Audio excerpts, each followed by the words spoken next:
من ساعة ما بدأت هنا على اليوتيوب وانا نفسي اعمل حاجة جديدة تكون ما اتعملتش قبل كده على اي قناة من القنوات اللي موجودة على اليوتيوب، خاصة اليوتيوب مليء بالفنانين والمبدعين اللي كل واحد فيهم بيعمل حاجة على الشانل بتاعته، يعني حاجة كرييتيف جدا وحاجة يعني حاجة فظيعة خارقة ما شاء الله، يعني مش عايزين نحسد الناس، ولكن انا دايما حابب ان انا اقدم شيء مفيش اي حد بيقدمه. اظن ده من حقي كإنسان ان انا اشعر بالتميز، ولا انت شايف ايه؟ وبعد تفكير دام لشهور طويلة وبحث كده في القنوات وتدوير كده الناس دي بتقدم ايه والناس دي بتقول ايه، قررت ان انا اعمل حاجة محدش عملها قبل كده. مش عارف بقى بصراحة هتنجح ولا هتسقط ولا هتفشل، هتتشاف ولا لا، هتتسمع ولا لا، الله اعلم. المهم ان انا حاسس ان انا محتاج اقدم هذا الشيء على اليوتيوب علشان يعبر عني وعن هويتي كإنسان مصري عايش على هذا الكوكب. اختصارا الفكرة اللي احنا عايزين نتكلم عنها هي اسمها The Photoshop Story Book، كتاب خيالي طبعا مش مطبوع، الله اعلم ممكن نطبعه في يوم من الايام، موجود فيه تصميمات احنا اللي عاملينها وحكايات ممكن نكون احنا اللي مؤلفينها او جايبينها من حد تاني، مع ارفاق المصادر اللي احنا جايبين منها هذه الحكايات عشان حقوق الملكيه الفكريه وحقوق الملكيه الابداعيه لهؤلاء الاشخاص. انا بجهز حاجات كتيره جدا على فكره، ولكن قررت ان انا ابدا بهذه الفكره علشان ما اعطلهاش اكتر من كده، لان انا نفسي اعملها بقالي كتير، وبعدين قلت ليه لا،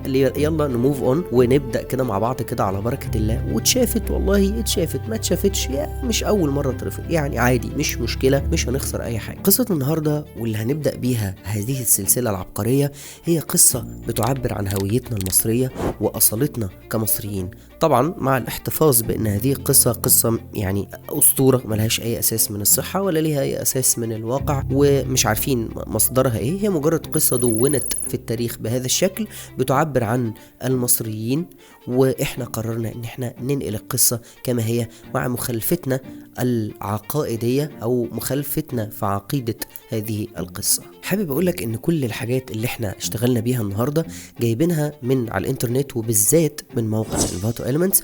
لو مش عارف ايه هو انفاتو إليمنتس فانت فايتك كتير جدا، لان موقع انفاتو إليمنتس ده حاجه لما كده وشامله وجايبه 5000 موقع كلهم مع بعض في نفس الوقت. يعني هتلاقي عليها صور، هتلاقي عليها تكتشرز، هتلاقي عليها فونتات، هتلاقي عليها فيديوهات، هتلاقي عليها موشن جرافيكس، هتلاقي عليها باترنز، هتلاقي عليها فيكتورز، هتلاقي عليها illustrations، هتلاقي عليها لوجوز، هتلاقي عليها كل حاجه انت بتدور عليها كلها في مكان واحد بس. لو انت حابب تشترك على شاتر ستوك فانا ما انصحكش انك تشترك على شاتر ستوك لان هو غالي جدا، فانت مش هتقدر تدفع فلوسه، وفي نفس الوقت شاتر ستوك معليهوش كل حاجه. اوكي، لو انت عايز تشترك في موقع فري بيك فانا ما انصحكش لان هو برضه معليهوش كل حاجه. لو انت عايز تشترك في موقع زي مثلا مش فاكر كان اسمه ايه بصراحه بتاع الفيديوهات ده، فانا برضه ما انصحكش لان انت هتدفع اشتراك غالي جدا وفي نفس الوقت برضه مش هتلاقي كل حاجه. موقع انفاتو إليمنتس بيوفر لك كل ده في مكان واحد وباشتراك واحد بس سنوي، unlimited downloads، تقدر تنزل طول الوقت، مفيش ليميت للموضوع زي بقيه الويب سايتس. وكمان تقدر اشتراكك اللي انت هتدفعه ده تدفعه انت وواحد تاني وتفتحوا الويب سايت من جهازين مختلفين. دي حاجه عبقريه جدا على فكره، لو انت مش عارف فانا حابب اقول لك ان دي حاجه عبقريه قوي. لو عايز تعرف اكتر عن انفاتو إليمنتس تقدر تشوف اللينك اللي انا سايبه لك تحت في الديسكربشن عشان تعرف اكتر عن الويب سايت وقد ايه هو عظيم. حاسس ان انا اتكلمت كتير قوي في الانترو دي، ولكن مش مشكله، ناخد بق شاي وبعدين نبدا الحلقه.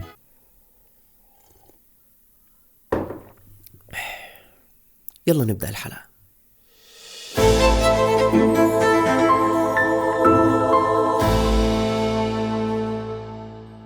حابب اعرفك في بدايه القصه ان المقال ده منقول من موقع 9، لو حبيت تقرا المقال كامل هتلاقي اللينك بتاعه تحت في الديسكربشن. في عصر ما قبل التاريخ والحضارات اتولدت قصة 2 من أقوى وأعنف قصص الحب في التاريخ. لا تقول لي بقى قيس وليلى ولا روميو وجولييت ولا الكلام الفاضي ده. حب إيزيس وأوزوريس هو الحب اللي صنع منهم آلهة عند المصريين القدماء، وخلت موقف الإله ست أخوهم وحش جدا. بتبدأ القصة بأوزوريس الحاكم الجميل الوديع، حاكم مصر اللي بينتشر فيها الخير والسلام وكل شيء جميل أكيد زي ما احنا متعودين. أوزوريس أصلا منحدر من نسل الآلهة الأوائل، رع أو أتوم مش فاكرين قوي. أبوه وأمه هم آلهة الأرض والسماء، وأخته وفي نفس الوقت مراته هي إيزيس. على الجانب التاني من الحكاية هنلاقي الإله ست وأخته وفي نفس الوقت برضه مراته الإلهة نفتيس، حاجة كده يعني ما تفهمش في إيه. إيزيس وأوزوريس وست ونفتيس الأربعة دول إخوات وفي نفس الوقت متجوزين، بس ست بقى كان هو الشر المطلق بتاع الحدوتة دي. كان جواه كده حقد وغل تجاه أخوه أوزوريس بسبب حقه أكيد في الملك، وبعض الحكايات كمان بتقول إنه خانه مع زوجته نفتيس. يعني أنا مش عارف الناس دي مالها في إيه. بتكمل الحكاية وبتقول إن مصر اتحكمت في الوقت ده بالحب والرحمة وكان الخير بيعم كل أرجائها في عهد إيزيس وأوزوريس.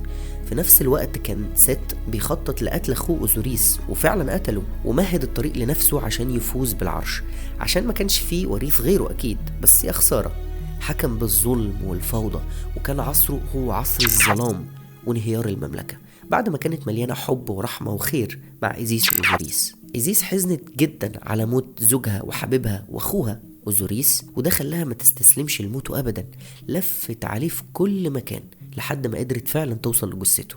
بس يا خسارة ست بقى كان عامل حسابه، وكان كل ده عمال يراقبها، وقدر يتغلب عليها ويوصل للجثة قبلها وقطعها 42 قطعة مفتري ووزعها على كل أنحاء المملكة.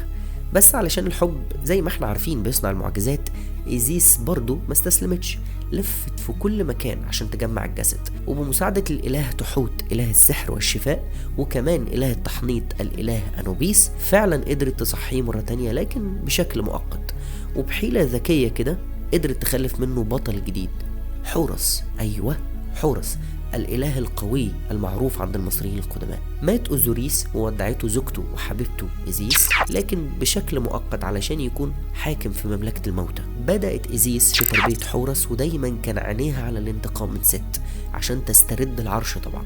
ومن ناحية تانية ست كان بيحاول يتخلص من حورس بكل الطرق، لكن رغم كل المحاولات دي إيزيس كانت حريصة جدا على حماية حورس بالسحر عشان تشفيه من أي خطر ست بيحاول يعرضه له، وكانت بترضعه كتير جدا علشان تقويه ويقدر يطالب بالعرش لما يكبر. نجحت خطتها بالفعل، كبر حورس وكبر معاه الخطر على ست، وبدأ يطالب بحقه في عرش أبوه الملك أوزوريس. التهب الصراع جدا ما بين حورس وست لحد ما وصل لمجلس بيسمى عند المصريين القدماء التاسوع المقدس، وده مجلس بيتم حل النزاعات أمامه. بيظهر في المشهد ده رئيس المجلس وست وحورس وأم إيزيس وتحوت اللي بيحاول يفض الخناقة دي بأي شكل من الأشكال. الصراع بينهم بيتم في أشكال كتير جدا، منها المصارعة أو القوارب النهرية، وبيستمر لمدة 80 سنة. 80 سنة بيحاربوا بعض عشان العرش، وكل طرف من الاتنين بيتلقى مساعدة أكيد من معاونيه وأصدقائه.